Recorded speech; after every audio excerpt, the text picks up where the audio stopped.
shine so bright, you might go blind, blind, blind.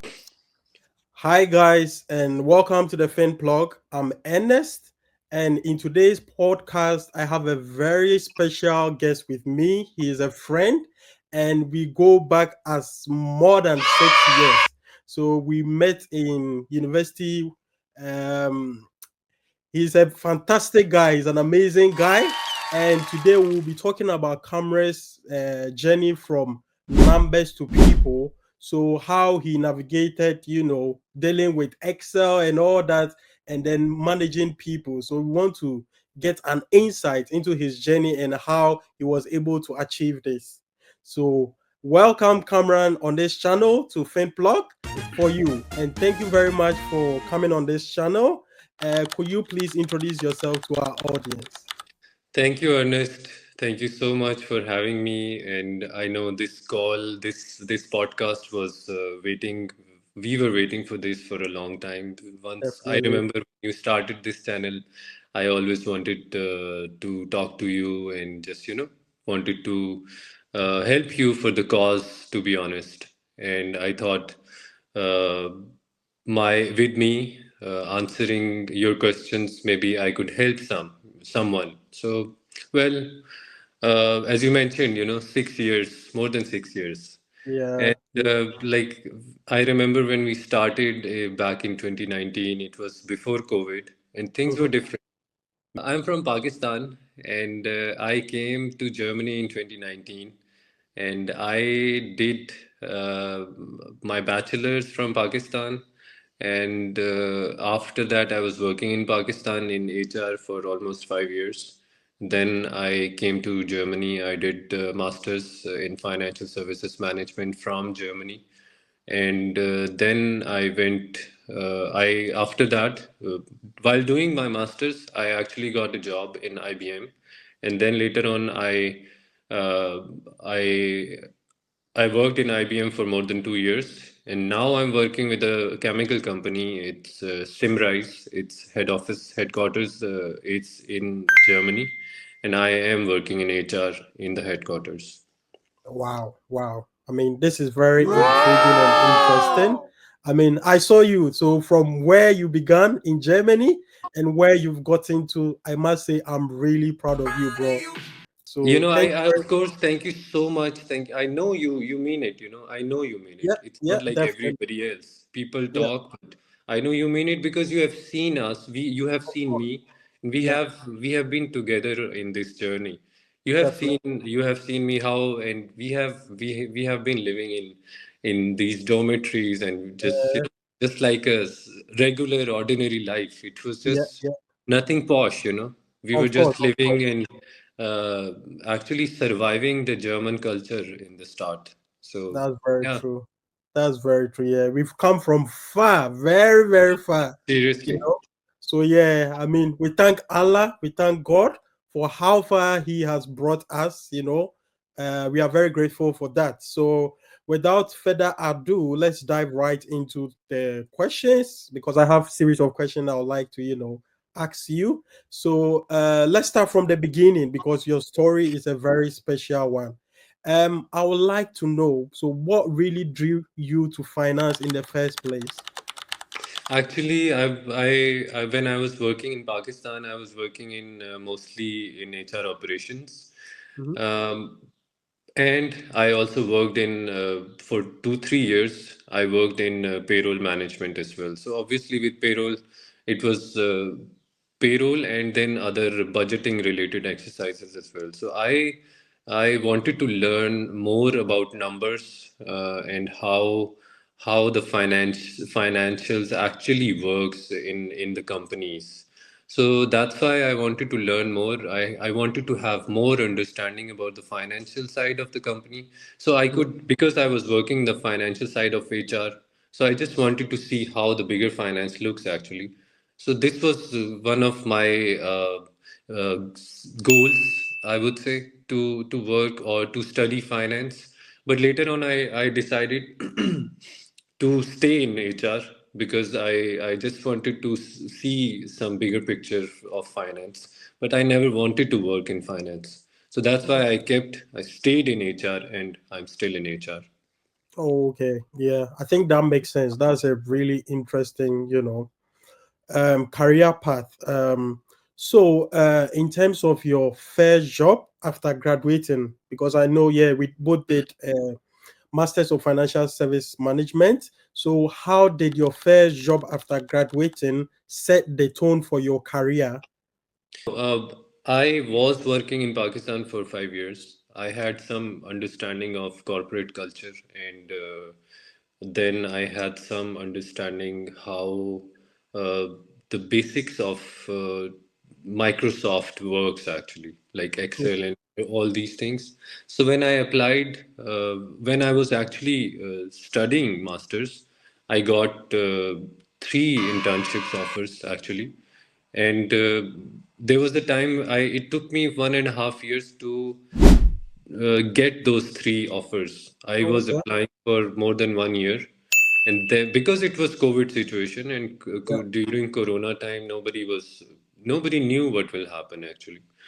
So from that point, I I kept applying, but back in 2021 December, I got three offers from big companies in Germany. Then I had to decide, okay, which one I should Um, go. So that was yeah, the ball was in my court because definitely. you Yeah. never know when things will change and when the things will on your side. You Yeah. never know that. So, Never, never. and it can go otherwise as well. Of course. So when Wow. I was working, actually, when I got these internships, I started working with Merck. It's a chemical company in Okay. Germany.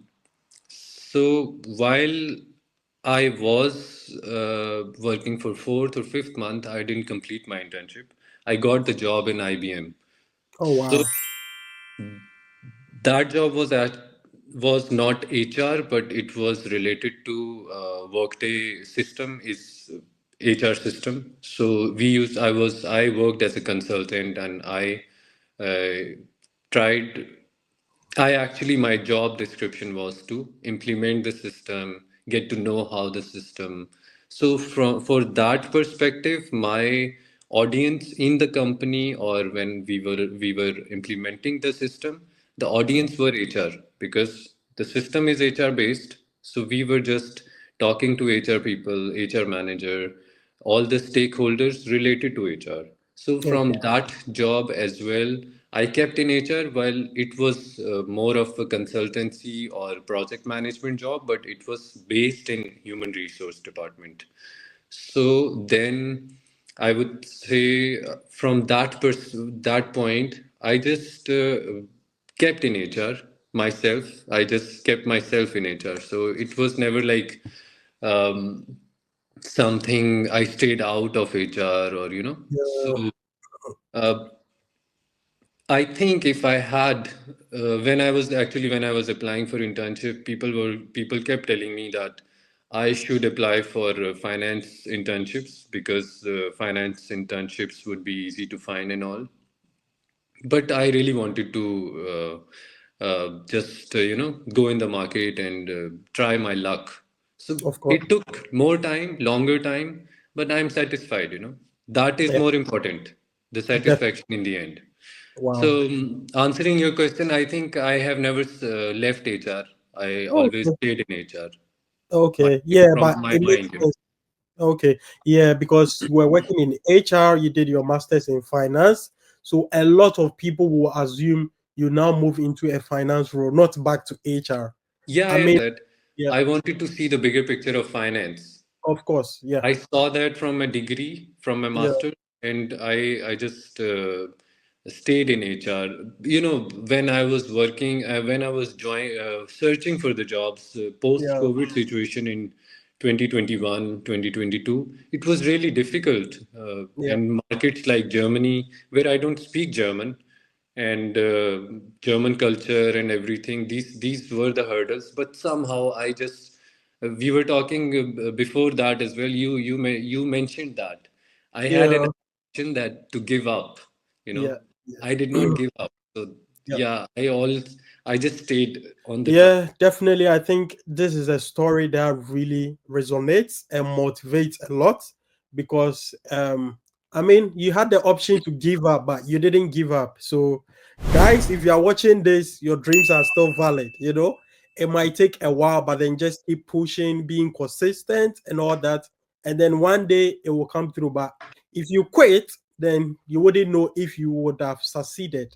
So I'll say kudos on that. I mean, pushing and pursuing your dreams.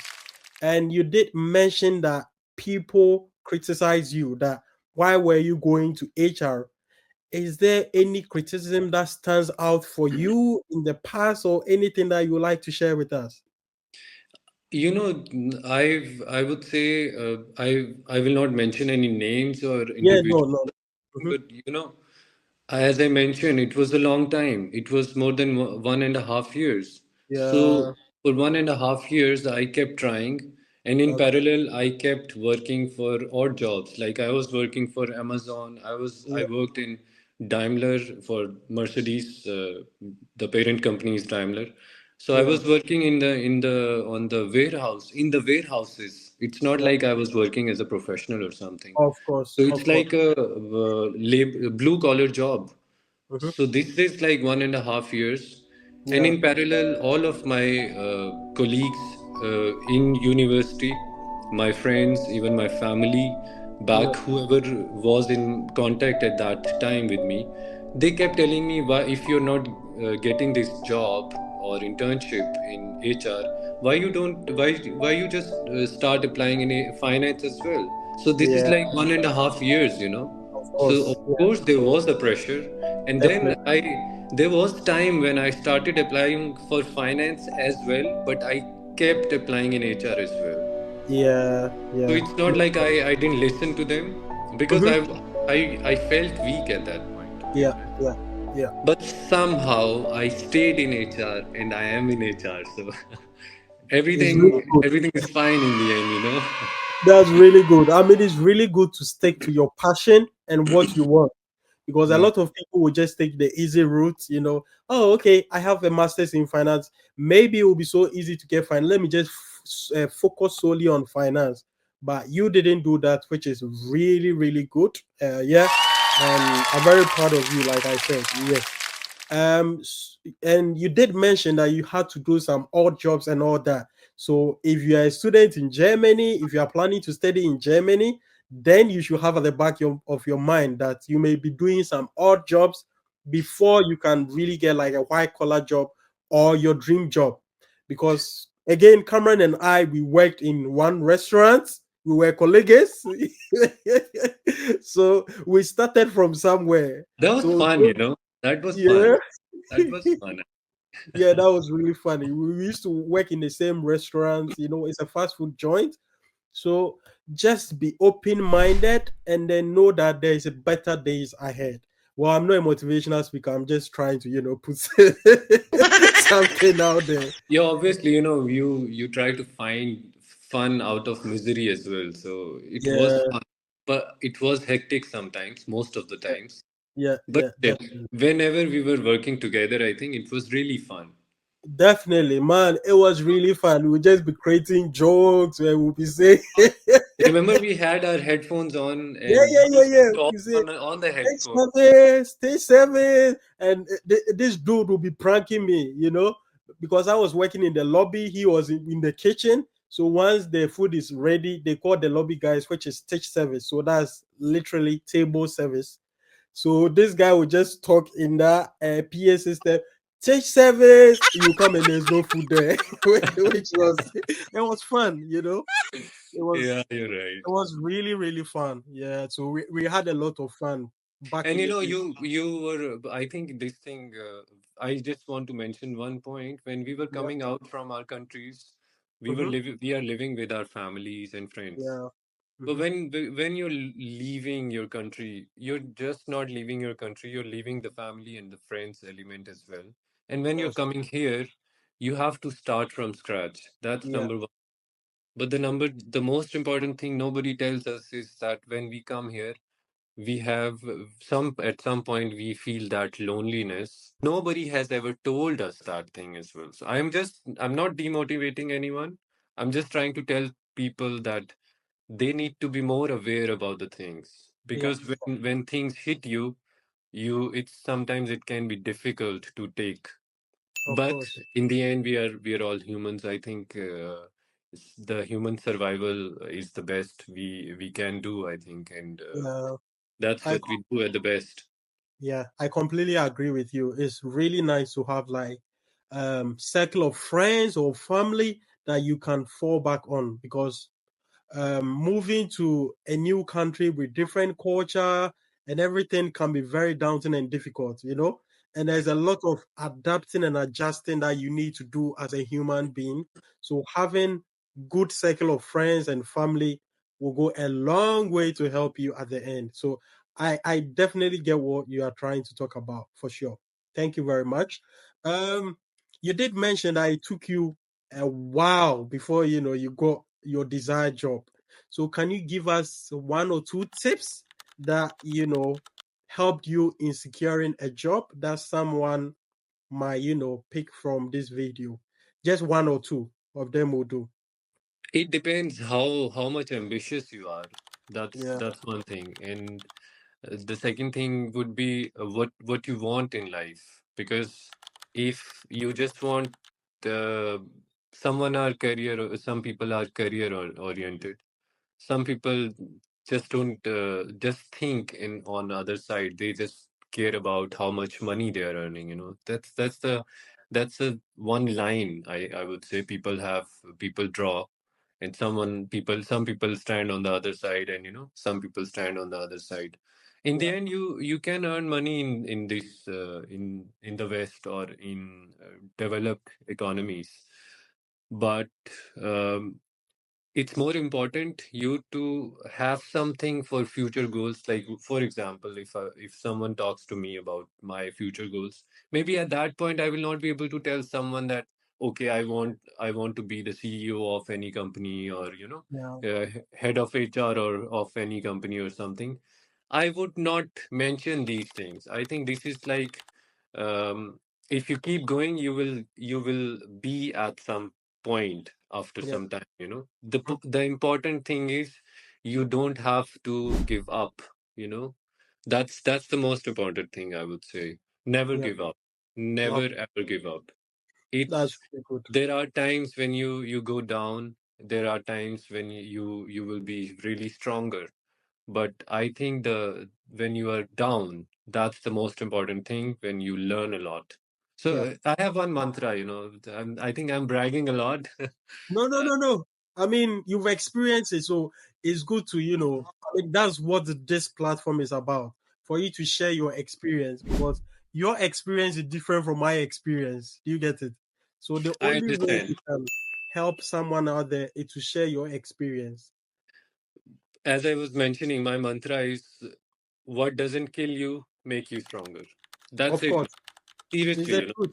Yeah, it's the truth. Yeah, And that's the truth I live on. It happens with me on the daily basis, because okay, we have left our countries. These Whenever I work in the company, no one is around me is my people. They are not yeah, my people, yeah, honestly.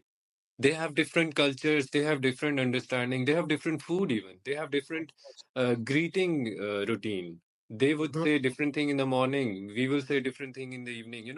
These things are really different.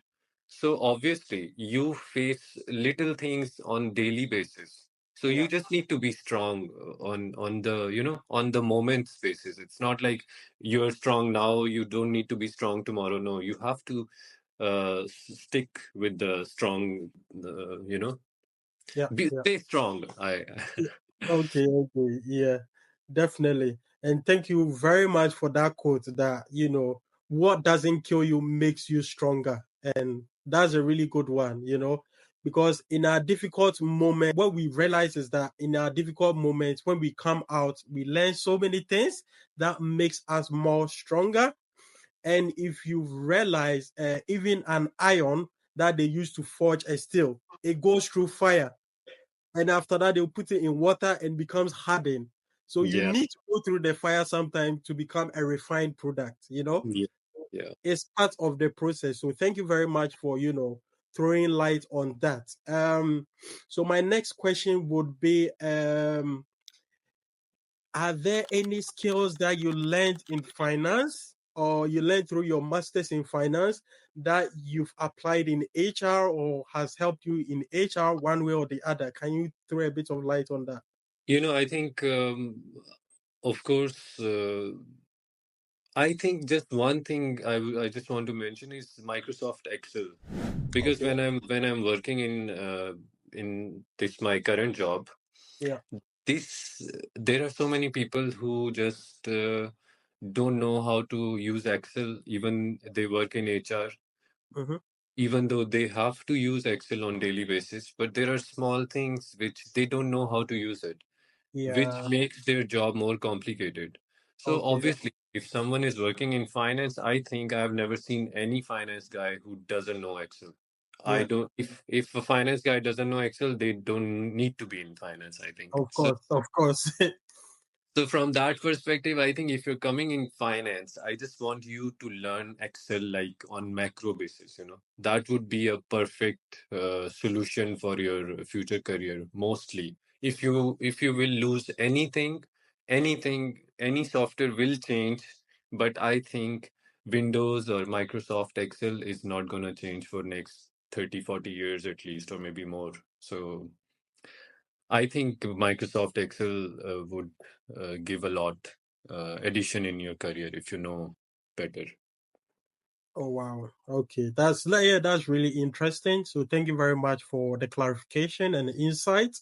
So at this point, I think we are coming to the end of the podcast, and so far you've thrown light on a lot of things. I've learned a lot from this video. I wish we could continue, but we don't have the luxury of time. And if we do it for too long, I know you watching will stop watching. So I think we need to make it a bit shorter.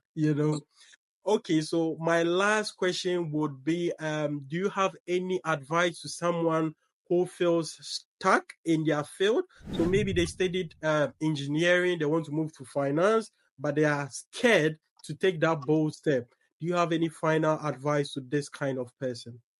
I think they should start from a master's degree, because after engineering they really can do a management degree. For example, some Yeah. engineer has ended in done a MBA or a master's in any HR or management related subject, Yeah. that would really help them in to suffice their purpose or to go further in their career levels, I think.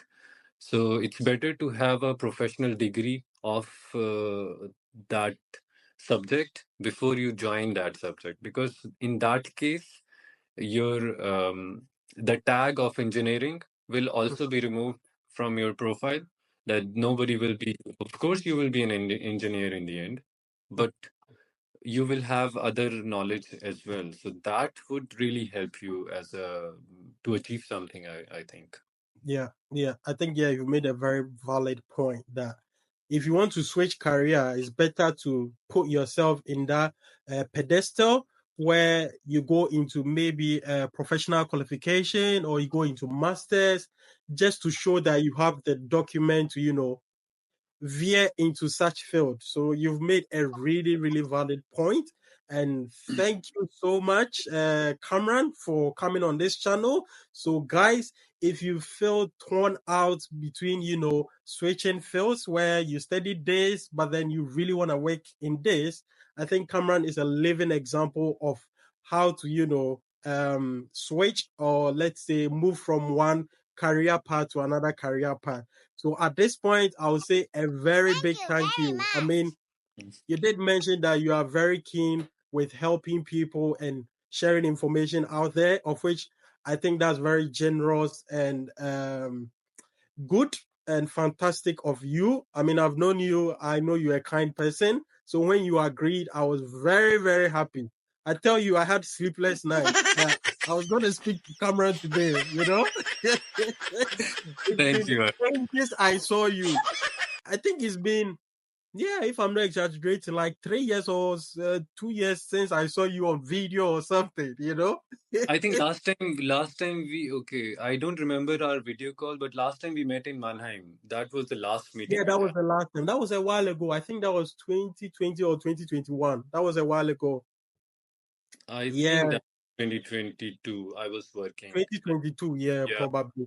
2020. Yeah, so it's been a long time. So Yeah. I was very happy that you came on board. So at this point, I'll say thank you very much and enjoy the rest of your day. And Ernest, thank you for having me, and it means a lot. You know, your words are like, how would I say this? Like they are like stars for me. They are the spark. So thank you so much, no and worries. thank you for having me. You know, I am always here to support. This is like a very small support. It's not like we are doing a lot, but My maybe pleasure. someone will see our video and they will be happy, or they will come Of to course. Germany. Maybe. You never know, or maybe Definitely. to the UK. You know. You never know, you know? You never can tell. Yeah. So yeah, thank you very much, Thank Kamran. you, Ernest. Thank you for having me. Have a good We'll see some day other today. time. Thank you. Bye Okay. bye. Bye.